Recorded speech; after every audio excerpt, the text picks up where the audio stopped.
Hello friends.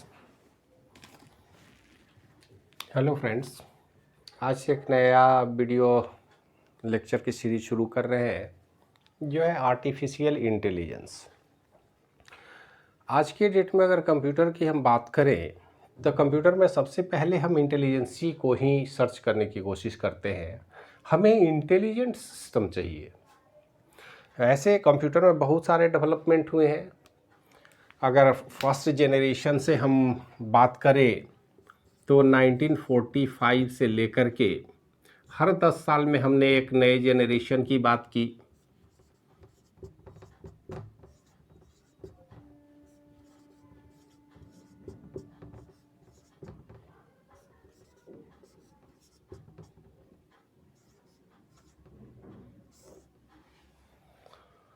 हर generation में हम एक नए टेक्नोलॉजी को इम्प्लीमेंट करने की कोशिश की, कंप्यूटर को एडवांस बनाने की कोशिश की, उसकी कैपेबिलिटी को बढ़ाने की कोशिश की। हमने प्रोसेसर के लेवल पर डेवलपमेंट किया, मेमोरी के लेवल पर डेवलपमेंट किया, इनपुट आउटपुट डिवाइस में नए नए आविष्कार किए गए। लेकिन कंप्यूटर के प्रॉब्लम सॉल्विंग टेक्निक में बदलाव को अगर हम ध्यान में रखें तो 1990 से शुरू होता है एक नया इरा कंप्यूटर में जिसको हम लोग बोलते हैं आर्टिफिशियल इंटेलिजेंस।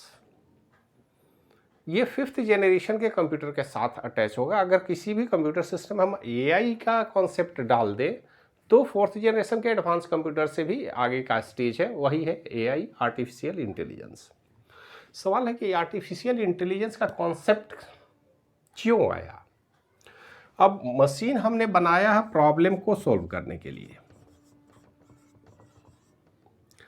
एक प्रॉब्लम है, इस प्रॉब्लम के सॉल्यूशन के लिए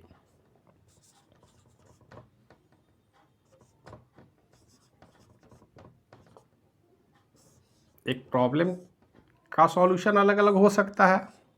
थोड़ी देर के लिए आप विचार करें कि प्रॉब्लम एक ही है, इसका सॉल्यूशन अगर हम किसी कंप्यूटर के द्वारा करने की कोशिश करें और एक ह्यूमन के द्वारा प्रॉब्लम का सॉल्यूशन ढूंढने की कोशिश करें तो फिर हमको सोचना पड़ता है।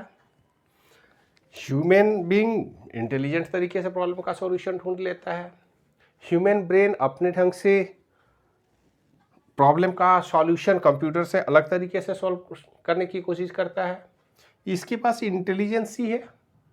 इंटेलिजेंसी एक्चुअल में है क्या कि अलग अलग फील्ड को हमारे लेवल पर अगर हम बात करें तो हम लर्निंग एबिलिटी है, हम कुछ सीखते हैं, कुछ इंफॉर्मेशन को स्टोर करते हैं अपने मेमोरी पर में, और ज़रूरत पड़ने पर उसका हम इम्प्लीमेंटेशन करते हैं, जिसको जनरल भाषा में हम लोग बोलते हैं एक्सपीरियंस।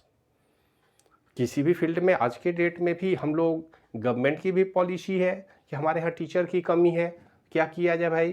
तो जो रिटायर्ड पर्सन है, एनर्जेटिक है, जो काम करना चाहते हैं, उनके एक्सपीरियंस का हम इस्तेमाल करें। ऑर्गेनाइजेशन में स्टाफ की कमी होती है, एक्सपीरियंस लोगों को हम खोजते हैं। हमें ये पता है कि उस प्रॉब्लम का सॉल्यूशन अगर नौजुवक के हाथ में दिया जाए तो ज़्यादा एनर्जेटिक है, उनके स्वास्थ्य के साथ तो कोई समस्या ही नहीं है।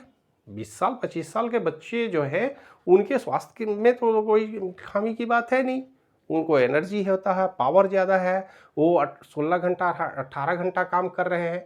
लेकिन ज़रा सा विचार कीजिए कि गवर्नमेंट या कोई भी ऑर्गेनाइजेशन, प्राइवेट ऑर्गेनाइजेशन भी एक्सपीरियंस को तरजीह देती थी। उस एक्सपीरियंस में होता क्या है?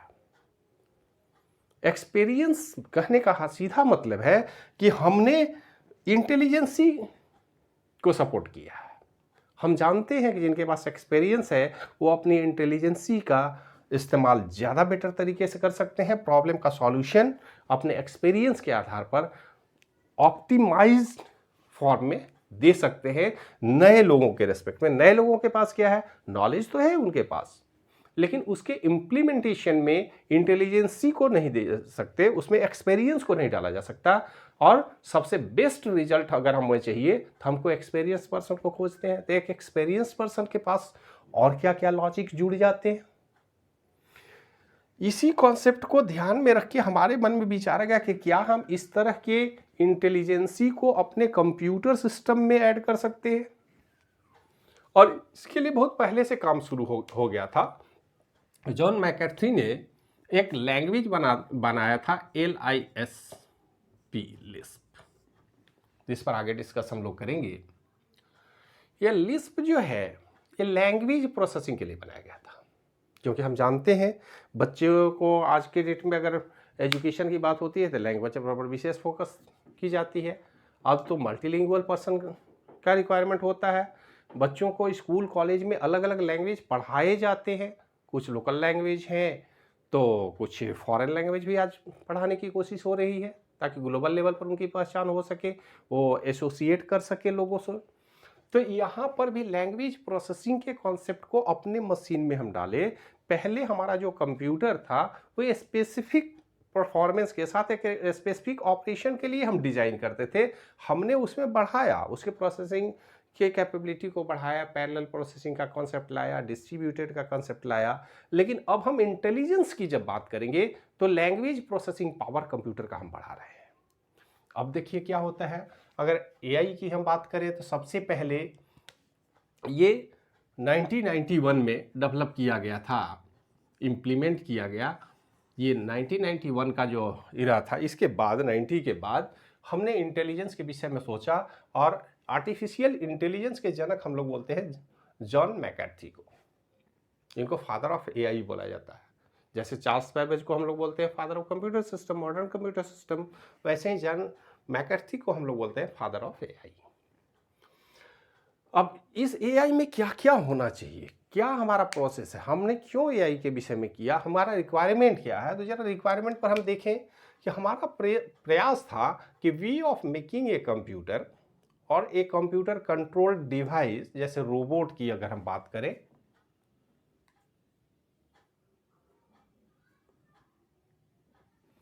रोबोट और ए सॉफ्टवेयर थिंक इंटेलिजेंटली। अब हमारे कंप्यूटर में थिंकिंग एबिलिटी की बात हम ला रहे हैं। मतलब कंप्यूटर सिर्फ इंस्ट्रक्शन को देख के प्रोसेस नहीं करे, इंस्ट्रक्शन आने के बाद थोड़ी थिंकिंग एबिलिटी हो। जैसे हम किसी प्रॉब्लम का सॉल्यूशन ढूंढते हैं, अगर थोड़ा कॉम्प्लेक्स है तो विचार करते हैं, सोचते हैं। तो कंप्यूटर में थिंकिंग एबिलिटी डाली जाए, चाहे कंप्यूटर सिस्टम बनाया जाए, मतलब कंप्यूटर के हार्डवेयर के लेवल पर ये काम हम कर लें, या कंप्यूटर कंट्रोल डिवाइस जो है उसमें हम इस तरह का प्रोविजन लाएं, या फिर कंप्यूटर में सॉफ्टवेयर को डेवलप करें। इन तीनों ही लेवल पर हम डेवलपमेंट करने की कोशिश की, और ये AI इम्प्लीमेंटेशन का पहला प्रयास था। इसके बाद देखिए, हमने to create expert system. Expert मतलब वही एक्सपीरियंस वाली बात हम ऐड करना चाह रहे हैं। मतलब हमारा कंप्यूटर ह्यूमन इंटेलिजेंसी के लेवल पर काम कर सके, आदमी की तरह सोच सके। To implement human intelligence in machine, सीधी सी बात है। एक्सपर्ट सिस्टम मतलब ह्यूमन इंटेलिजेंस हम मशीन में खोजना शुरू किए कि क्या मशीन हमारा ह्यूमन की तरह बिहेव कर सकता है इंटेलिजेंटली। और जो हम कर पाने में बहुत हद तक सफल भी हुए हैं।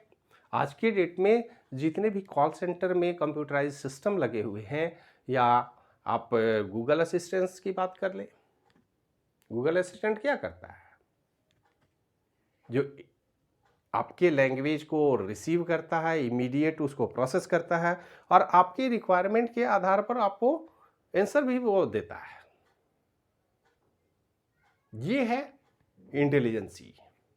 तो मशीन में हम चाहे सॉफ्टवेयर के लेवल पर हो, हार्डवेयर के लेवल पर हो, मतलब सॉफ्टवेयर या हार्डवेयर में जो भी मॉडिफिकेशन करना हो, हम प्रयास करेंगे कि ह्यूमन इंटेलिजेंस उसके अंदर डाली जाए। क्रिएटिंग सिस्टम दैट अंडरस्टैंड, मतलब सिर्फ फॉलोअर ना हो। कंप्यूटर के विषय में हम लोग क्या बोलते हैं कि computer is an ideal slave. Slave अब हमारा कंप्यूटर नहीं है। अब हम उस कंप्यूटर की बात कर रहे हैं, उस कंप्यूटर के विषय में विचार कर रहे हैं जो अंडरस्टैंड कर सकता है इंस्ट्रक्शन को, थिंक कर सकता है, अगर कुछ उसे जरूरत है तो वो लर्न भी कर सकता है, एंड बिहेव रेस्पेक्टिवली। मतलब एक ऐसे सिस्टम जिसमें ह्यूमन बिहेवियर या इंटेलिजेंसी को डाला जाए, अब ये प्रयास हम लोग के पास तो नेचुरल इंटेलिजेंस ही है, लेकिन कंप्यूटर में हम यही काम आर्टिफिशियली करने की कोशिश करेंगे। और जब ये काम हम करना चाहेंगे, जब हम प्रयास करेंगे हमारे कंप्यूटर में, तो हमारा कंप्यूटर का फील्ड बहुत वाइड हो जाएगा, डोमेन बहुत ज़्यादा बड़ा होगा और अलग अलग फील्ड का सहयोग हमको लेना होगा। अभी तक हम सिर्फ कंप्यूटर को कंप्यूटर साइंस की तरह ट्रीट करते थे कि हमारा कंप्यूटर एक साइंस का सब्जेक्ट है और इसमें हम तरह तरह के कंप्यूटर हार्डवेयर या सॉफ्टवेयर या नए डेवलपमेंट के रिसर्च के विषय में सोचते थे। लेकिन अब हम ऐसा नहीं सोचेंगे। अब उस कंप्यूटर साइंस में हमने थोड़ा साइकोलॉजी का कॉन्सेप्ट लगाया। थिंकिंग एबिलिटी तो यहीं से आएगा, तो साइकोलॉजिकल लॉजिक हमने ऐड किया जिससे वो थिंकिंग कैपेबिलिटी बढ़ सके। Neural science, neuron science, artificial neural network की अब हम बात करते हैं। मतलब हमारे ब्रेन में इंफॉर्मेशन जो फ्लो करता है जिस नेटवर्क से, जो नेचुरल है हमारा, कुछ उसी तरह का हमारा लॉजिक भी होना चाहिए। हमारे कंप्यूटर सिस्टम के अंदर न्यूरॉन्स को हम डेवलप करने की कोशिश करेंगे सॉफ्टवेयर या हार्डवेयर के लेवल पर, ताकि ये न्यूरल साइंस के कॉन्सेप्ट को भी लगाया जाए, तभी तो इंटेलिजेंस ही डेवलप करेगी। बायोलॉजी के कॉन्सेप्ट को भी समझना होगा। बायोलॉजिकल फील्ड कैसे काम करता है, उसमें कैसे एग्जिस्ट करता है, इंफॉर्मेशन को कैसे हम मूव करते हैं। मैथमेटिक्स तो कंप्यूटर का कोर पेपर ही है। विदाउट मैथमेटिक्स तो आप कंप्यूटर के प्रोग्रामिंग की तरफ बढ़ भी नहीं सकते, कंप्यूटर के डिज़ाइन में भी नहीं जा सकते हैं। ये अलग बात है कि यहाँ पर जो मैथमेटिक्स कंप्यूटर के लिए अभी तक हमने इस्तेमाल किया है वो डिस्क्रीट मैथमेटिक्स था। डिस्क्रीट मैथमेटिक्स का कहना है कि हमारे पास सिर्फ दो ही लेवल है। बाइनरी नंबर सिस्टम पर इसको समझा जाता था, इसको पढ़ने की हमने कोशिश की और इसके बाद हम इस 0 1 से थोड़ा सा आगे बढ़ने की कोशिश करेंगे। अब यहाँ पर डिस्क्रीट लॉजिक की जगह पर हम मैथमेटिक्स में फजी लॉजिक की बात करते हैं। मतलब एआई को अगर समझना है तो हमको फजी लॉजिक पर भी ध्यान देना होगा। इसके बाद सोशियोलॉजी की बात है, फिलॉसफी की बात है। ये वो सारे फील्ड हैं जिनको एक साथ अगर मिलाया जाए तो नया जो सिस्टम हम डेवलप करेंगे वो होगा आर्टिफिशियल इंटेलिजेंस। कहने का सीधा मतलब है कि अब ये आर्टिफिशियल इंटेलिजेंस का जो हमारा सब्जेक्ट है वो हमारे साइंस, आर्ट्स, कॉमर्स के बैरियर को तोड़ता है। आज गवर्नमेंट की जो न्यू पॉलिसी है, न्यू एजुकेशन पॉलिसी, उस पॉलिसी को फुलफिल करता है हमारा आर्टिफिशियल इंटेलिजेंस, जिसमें सब्जेक्ट की बैरियर, जो बाउंड्री हमने बना रखा था कि ये पेपर साइंस का है, साइंस के बच्चे सिर्फ यही पढ़ेंगे, अब वो यहाँ पर सफल होने के लिए आपको हर पेपर को समझना होगा। तो स्वाभाविक है कि अभी तक हम लोग जैसे पढ़े हैं तो हम लोगों ने साइंस पढ़ा, मैथ पढ़ा, कंप्यूटर साइंस को पढ़ा और सीपीयू डिज़ाइन किया, प्रोग्राम डिज़ाइन किया, प्रोग्रामिंग लैंग्वेज सीखा और कंप्यूटर में काम करने लगे। लेकिन कंप्यूटर का डोमेन जब हमने बड़ा कर दिया, जब हम आर्टिफिशियल इंटेलिजेंस की बात करेंगे तब तो हमें साइकोलॉजी, फिलॉसफी और सोशियोलॉजी की भी बात करनी होगी, हमको बायोलॉजी की भी बात करनी होगी, हमको न्यूरल साइंस की बात करनी पड़ेगी, मैथमेटिक्स में थोड़ा और डेवलप करना पड़ेगा। हम नेचुरल जो मैथमेटिक्स है उससे हम मूव किए डिस्क्रीट में 0 1 में बाइनरी नंबर सिस्टम को, अब हम फजी लॉजिक पर काम करेंगे। तो इन सबको जब हम मिला देंगे तो हमारा एक नया सिस्टम डेवलप होगा, नई टेक्नोलॉजी डेवलप करेगी जो हमारे रिक्वायरमेंट को फुलफिल करेगा। तो ये सारे बेसिक कॉन्सेप्ट हैं जिसमें हम ये समझने की कोशिश की है कि यदि हम आज का इंटेलिजेंट सिस्टम बनाना चाहते हैं या भविष्य का कंप्यूटर हम बनाना चाहते हैं तो वो जो ट्रेडिशनल सिस्टम है, ट्रेडिशनल प्रोग्रामिंग लैंग्वेज है, उससे थोड़ा अलग सोचने की ज़रूरत है। बिहेव कर, हमारा कंप्यूटर अगर चाहते हैं इंटेलिजेंटली बिहेव करे तो उसको इंटेलिजेंसी पुटअप करने की ज़रूरत होगी। इंटेलिजेंसी को डालने के लिए हमको इन सारे सब्जेक्ट का निचोड़ निकालना होगा, सबको एक साथ मिलाना होगा ताकि हम अपने कंप्यूटर को ज़्यादा इंटेलिजेंट बना सकें। मतलब अपने सब्जेक्ट से बाहर भी जाना होगा, जो काम के इंफॉर्मेशन है उनको कलेक्ट करना होगा और इंटीग्रेट करना होगा अपने सिस्टम के साथ।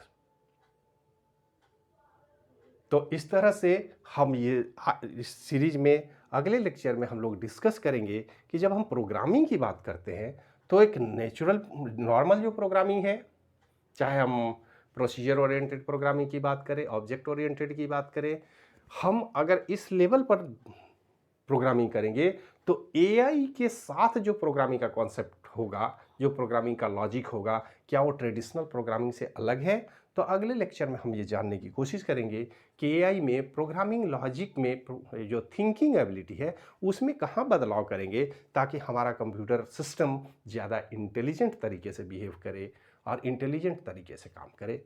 आज के इस वीडियो में इतना ही, मिलते हैं नेक्स्ट वीडियो में, तब तक के लिए धन्यवाद।